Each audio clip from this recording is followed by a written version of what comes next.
Chapter 6. Imagination, the Workshop of the Mind. The fifth step toward riches.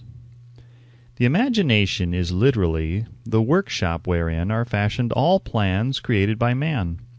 The impulse, the desire, is given shape, form, and action through the aid of the imaginative faculty of the mind. It has been said that man can create anything which he can imagine. Of all the ages of civilization, this is the most favorable for the development of the imagination, because it is an age of rapid change. On every hand one may contact stimuli which develop the imagination.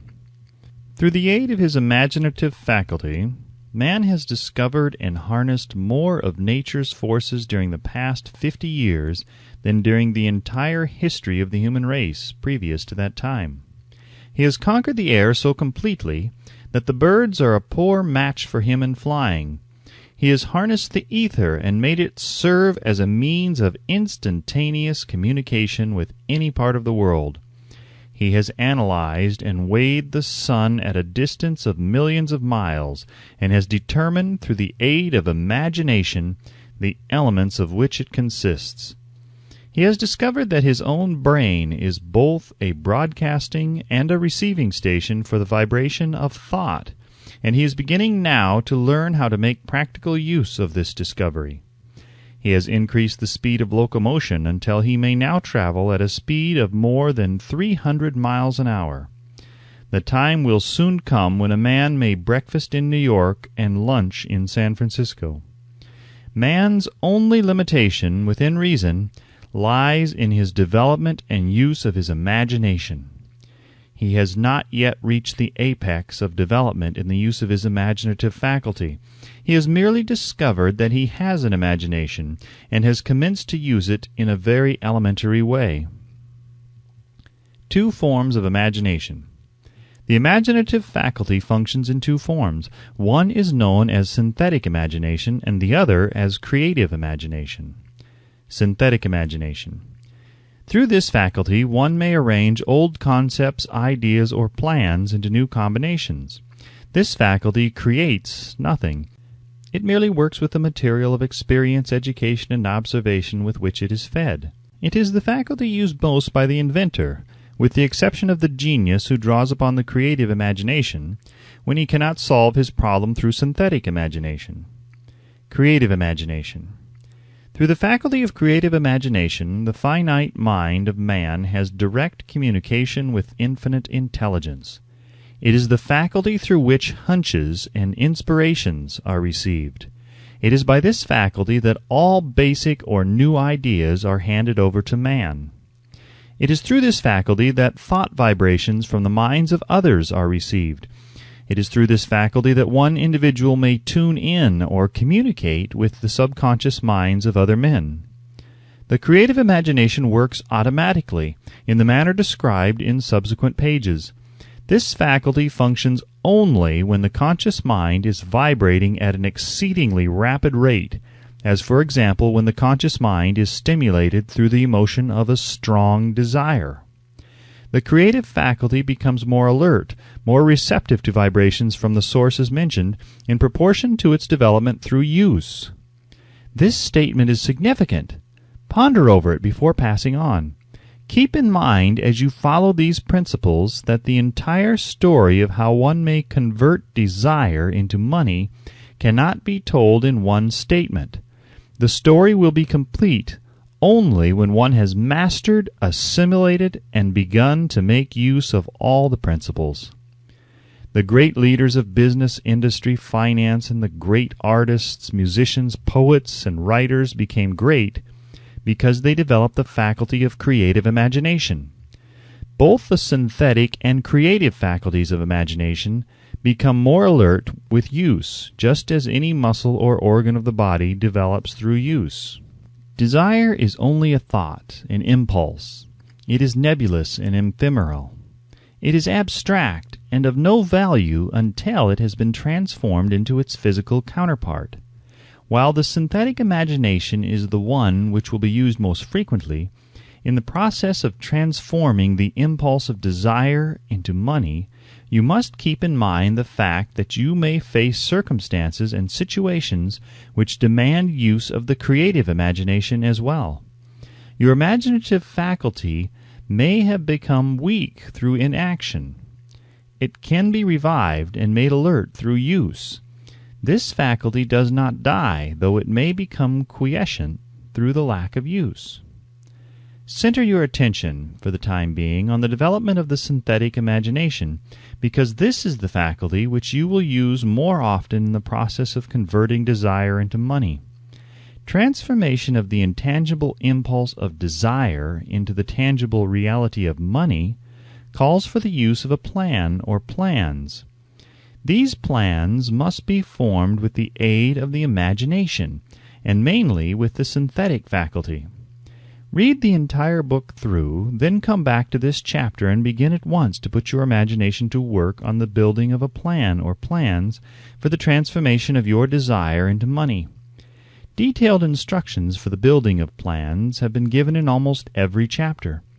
Carry out the instructions best suited to your needs. Reduce your plan to writing, if you have not already done so. The moment you complete this, you will have definitely given concrete form to the intangible desire. Read the preceding sentence once more. Read it aloud, very slowly, and as you do so, remember that the moment you reduce the statement of your desire and a plan for its realization to writing, you have actually taken the first of a series of steps which will enable you to convert the thought into its physical counterpart. The earth on which you live, you, yourself, and every other material thing are the result of evolutionary change, through which microscopic bits of matter have been organized and arranged in an orderly fashion. Moreover, and this statement is of stupendous importance, this earth, every one of the billions of individual cells of your body and every atom of matter, began as an intangible form of energy. Desire is thought impulse. Thought impulses are forms of energy. When you begin with the thought impulse, desire to accumulate money, you are drafting into your service the same stuff that nature used in creating this earth and every material form in the universe, including the body and brain in which the thought impulses function.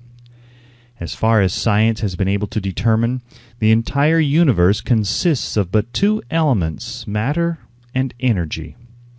Through the combination of energy and matter has been created everything perceptible to man, from the largest star which floats in the heavens down to and including man himself. You are now engaged in the task of trying to profit by nature's method. You are sincerely and earnestly, we hope, trying to adapt yourself to nature's laws by endeavoring to convert desire into its physical or monetary equivalent. You can do it. It has been done before. You can build a fortune through the aid of laws which are immutable, but first you must become familiar with these laws and learn to use them.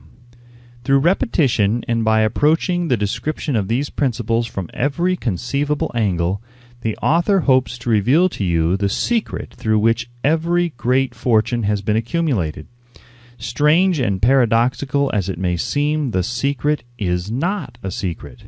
Nature herself advertises it in the earth on which we live, the stars, the planets suspended within our view, in the elements above and around us, in every blade of grass, and in every form of life within our vision. Nature advertises this secret in the terms of biology, in the conversion of a tiny cell so small that it may be lost on the point of a pin into the human being now reading this line. The conversion of desire into its physical equivalent is certainly no more miraculous. Do not become discouraged if you do not fully comprehend all that has been stated. Unless you have long been a student of the mind, it is not to be expected that you will assimilate all that is in this chapter upon a first reading. But you will, in time, make good progress. The principles which follow will open the way for understanding of imagination. Assimilate that which you understand as you read this philosophy for the first time. Then, when you reread and study it, you will discover that something has happened to clarify it and give you a broader understanding of the whole. Above all, do not stop or hesitate in your study of these principles until you have read the book at least 3 times, for then you will not want to stop. How to make practical use of imagination. Ideas are the beginning points of all fortunes. Ideas are products of the imagination. Let us examine a few well-known ideas which have yielded huge fortunes, with the hope that these illustrations will convey definite information concerning the method by which imagination may be used in accumulating riches. The Enchanted Kettle. 50 years ago, an old country doctor drove to town, hitched his horse, quietly slipped into a drugstore by the back door, and began dickering with a young drug clerk. His mission was destined to yield great wealth to many people. It was destined to bring to the South the most far-flung benefit since the Civil War. For more than an hour behind the prescription counter, the old doctor and the clerk talked in low tones. Then the doctor left. He went out to the buggy and brought back a large, old-fashioned kettle, a big wooden paddle used for stirring the contents of the kettle, and deposited them in the back of the store. The clerk inspected the kettle, reached into his inside pocket, took out a roll of bills, and handed it over to the doctor. The roll contained exactly $500, the clerk's entire savings. The doctor handed over a small slip of paper on which was written a secret formula. The words on that small slip of paper were worth a king's ransom. But not to the doctor. Those magic words were needed to start the kettle to boiling, but neither the doctor nor the young clerk knew what fabulous fortunes were destined to flow from that kettle. The old doctor was glad to sell the outfit for $500. The money would pay off his debts and give him freedom of mind. The clerk was taking a big chance by staking his entire life's savings on a mere scrap of paper and an old kettle. He never dreamed his investment would start a kettle to overflowing with gold that would surpass the miraculous performance of Aladdin's lamp. What the clerk really purchased was an idea. The old kettle and the wooden paddle and the secret message on a slip of paper were incidental. The strange performance of that kettle began to take place after the new owner mixed with the secret instructions an ingredient on which the doctor knew nothing. Read this story carefully. Give your imagination a test. See if you can discover what it was that the young man added to the secret message which caused the kettle to overflow with gold. Remember, as you read, that this is not a story from Arabian Nights. Here you have a story of facts, stranger than fiction, facts which began in the form of an idea. Let us take a look at the vast fortunes of gold this idea has produced. It has paid and still pays huge fortunes to men and women all over the world who distribute the contents of the kettle to millions of people. The old kettle is now one of the world's largest consumers of sugar, thus providing jobs of a permanent nature to thousands of men and women engaged in growing sugar cane and in refining and marketing sugar. The old kettle consumes annually millions of glass bottles, providing jobs to huge numbers of glass workers. The old kettle gives employment to an army of clerks, stenographers, copywriters, and advertising experts throughout the nation. It has brought fame and fortune to scores of artists who have created magnificent pictures describing the product. The old kettle has converted a small southern city into the business capital of the South, where it now benefits directly or indirectly every business and practically every resident of the city. The influence of this idea now benefits every civilized country in the world, pouring out a continuous stream of gold to all who touch it. Gold from the kettle built and maintains one of the most prominent colleges of the South, where thousands of young people receive the training essential for success. The old kettle has done other marvelous things. All through the world depression, when factories, banks, and business houses were folding up and quitting by the thousands, the owner of this enchanted kettle went marching on, giving continuous employment to an army of men and women all over the world, and paying out extra portions of gold to those who long ago had faith in the idea. If the product of that old brass kettle could talk, it would tell thrilling tales of romance in every language, romances of love, romances of business, romances of professional men and women who are daily being stimulated by it. The author is sure of at least one such romance, for he was part of it. And it all began not far from the very spot on which the drug clerk purchased the old kettle.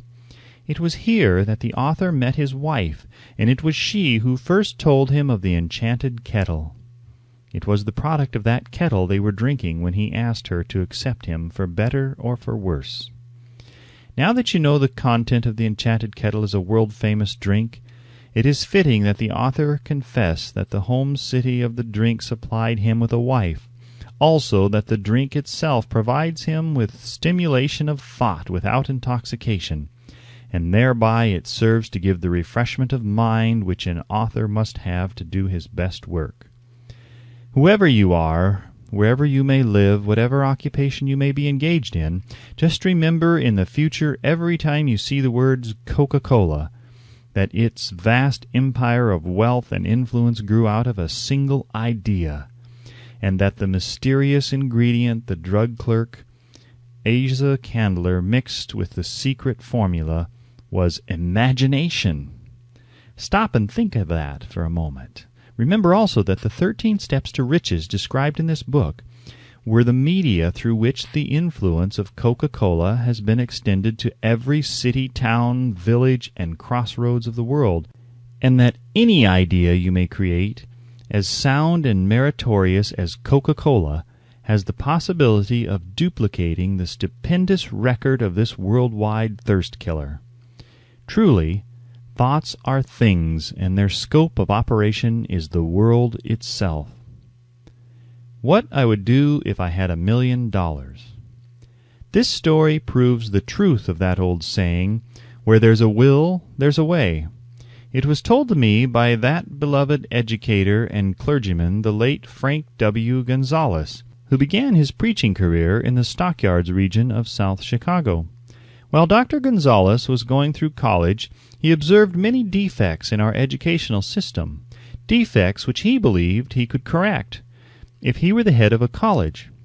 His deepest desire was to become the directing head of an educational institution in which young men and women would be taught to learn by doing.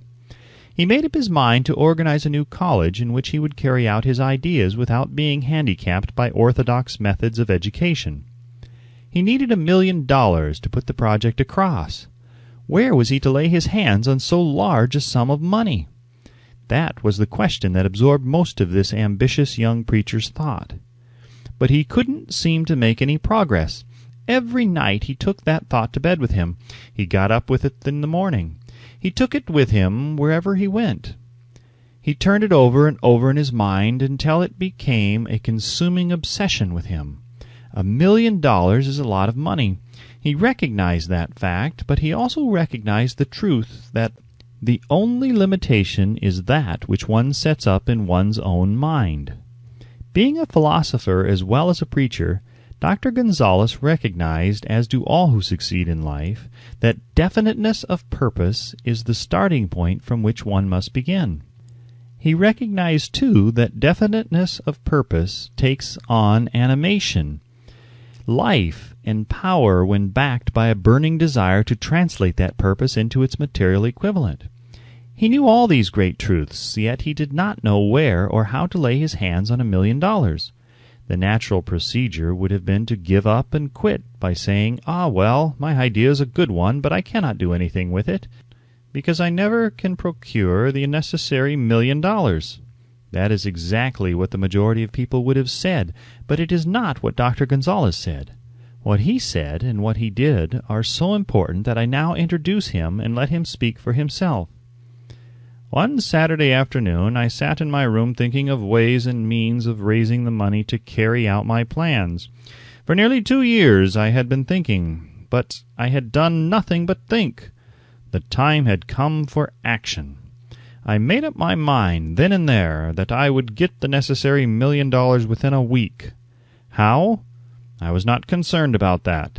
The main thing of importance was the decision to get the money within a specified time, and I want to tell you that the moment I reached a definite decision to get the money within a specified time, a strange feeling of assurance came over me, such as I had never before experienced.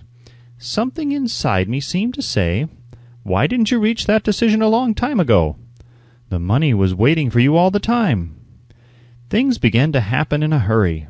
I called the newspapers and announced I would preach a sermon the following morning entitled, "What I Would Do If I Had $1 Million." I went to work on the sermon immediately, but I must tell you, frankly, the task was not difficult because I had been preparing that sermon for almost 2 years. The spirit back of it was a part of me.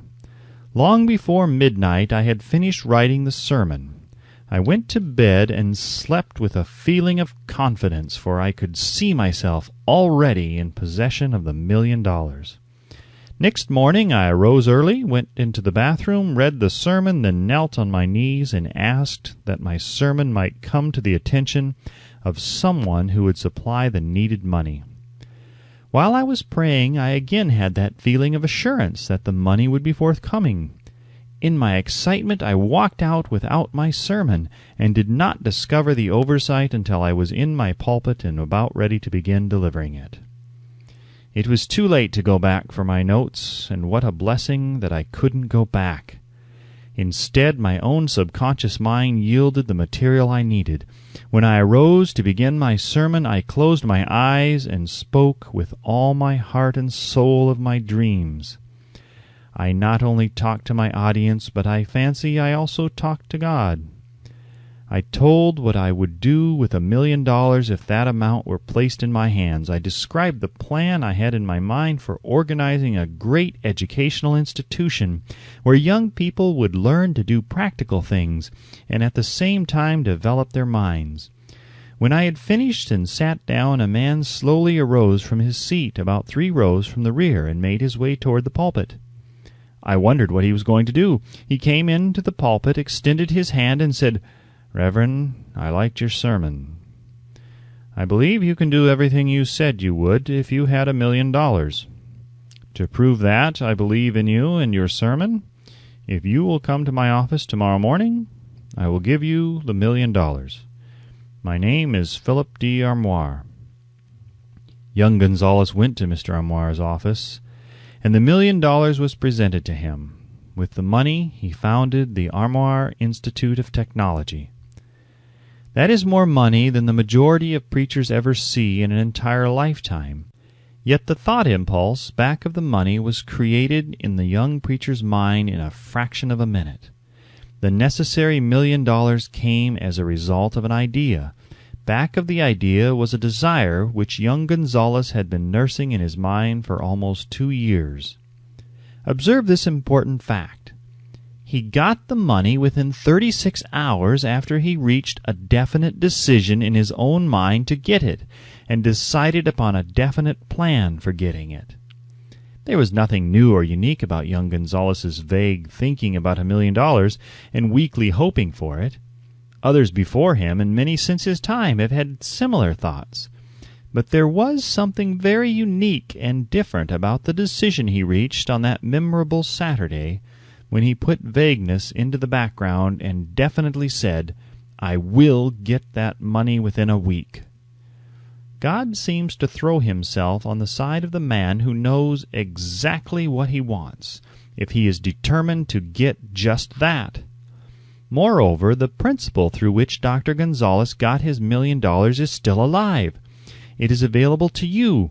This universal law is as workable today as it was when the young preacher made use of it so successfully. This book describes step by step the 13 elements of this great law and suggests how they may be put to use. Observe that Asa Candler and Dr. Frank Gonzalez had one characteristic in common. Both knew the astounding truth that ideas can be transmuted into cash through the power of definite purpose plus definite plans. If you are one of those who believe that hard work and honesty alone will bring riches, perish the thought. It is not true. Riches, when they come in huge quantities, are never the result of hard work. Riches come, if they come at all, in response to definite demands based upon the application of definite principles and not by chance or luck. Generally speaking, an idea is an impulse of thought that impels action by an appeal to the imagination. All master salesmen know that ideas can be sold where merchandise cannot. Ordinary salesmen do not know this. That is why they are ordinary. A publisher of books which sell for a nickel made a discovery that should be worth much to publishers generally. He learned that many people buy titles and not contents of books by merely changing the name of one book that was not moving. His sales on that book jumped upward more than 1 million copies. The inside of the book was not changed in any way. He merely ripped off the cover bearing the title that did not sell and put on a new cover with a title that had box office value. That, as simple as it may seem, was an idea. It was imagination. There is no standard price on ideas. The creator of ideas makes his own price, and if he is smart, gets it. The moving picture industry created a whole flock of millionaires. Most of them were men who couldn't create ideas, but they had the imagination to recognize ideas when they saw them. The next flock of millionaires will grow out of the radio business, which is new and not overburdened with men of keen imagination. The money will be made by those who discover or create new and more meritorious radio programs and have the imagination to recognize merit and to give the radio listeners a chance to profit by it.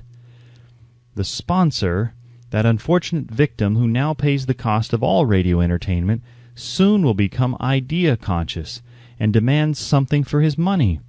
The man who beats the sponsor to the draw and supplies programs that render useful service is the man who will become rich in this new industry. Crooners and light chatter artists who now pollute the air with wisecracks and silly giggles will go the way of all light timbers, and their places will be taken by real artists who interpret carefully planned programs which have been designed to service the minds of men as well as provide entertainment.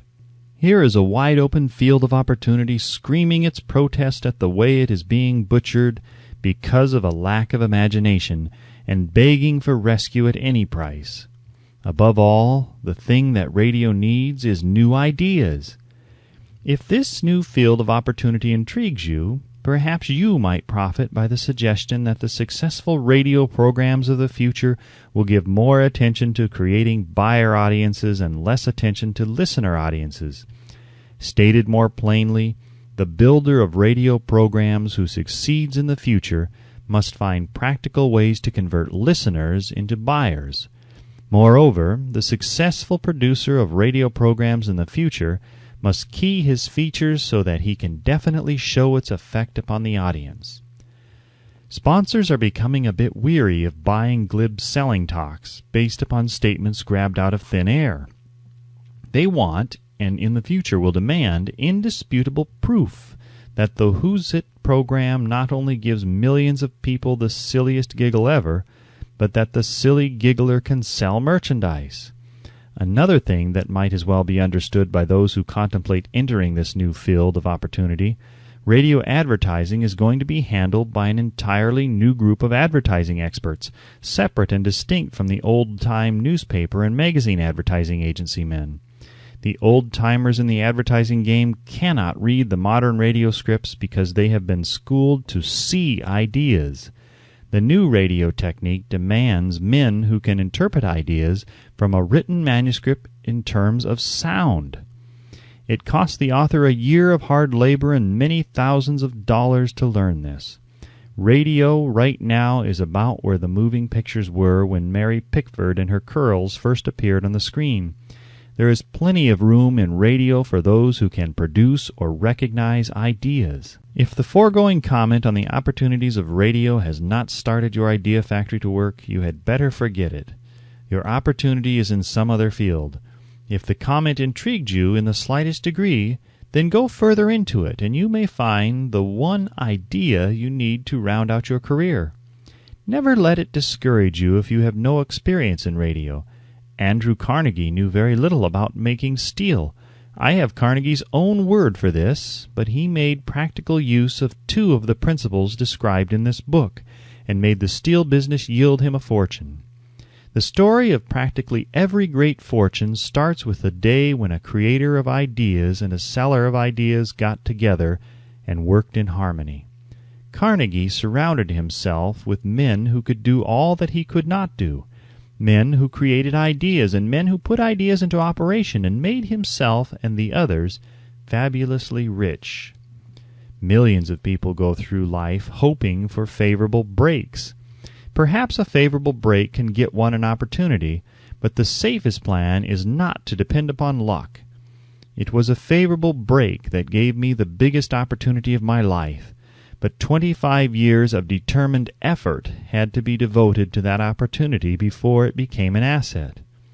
The break consisted of my good fortune in meeting and gaining the cooperation of Andrew Carnegie. On that occasion, Carnegie planted in my mind the idea of organizing the principles of achievement into a philosophy of success. Thousands of people have profited by the discoveries made in the 25 years of research, and several fortunes have been accumulated through the application of the philosophy. The beginning was simple. It was an idea which anyone might have developed. The favorable break came through Carnegie, but what about the determination, definiteness of purpose, and the desire to attain the goal, and the persistent effort of 25 years? It was no ordinary desire that survived disappointment, discouragement, temporary defeat, criticism, and the constant reminding of waste of time. It was a burning desire, an obsession. When the idea was first planted in my mind by Mr. Carnegie, it was coaxed, nursed, and enticed to remain alive. Gradually, the idea became a giant under its own power, and it coaxed, nursed, and drove me. Ideas are like that. First, you give life and action and guidance to ideas. Then they take on the power of their own and sweep aside all opposition. Ideas are intangible forces, but they have more power than the physical brains that give birth to them. They have the power to live on after the brain that creates them has returned to dust. For example, take the power of Christianity. That began with a simple idea, born in the brain of Christ. Its chief tenet was, "Do unto others as you would have others do unto you." Christ has gone back to the source from whence he came, but his idea goes marching on. Some day it may grow up and come into its own. Then it will have fulfilled Christ's deepest desire. The idea has been developing only 2,000 years. Give it time. Success requires no explanations. Failure permits no alibis.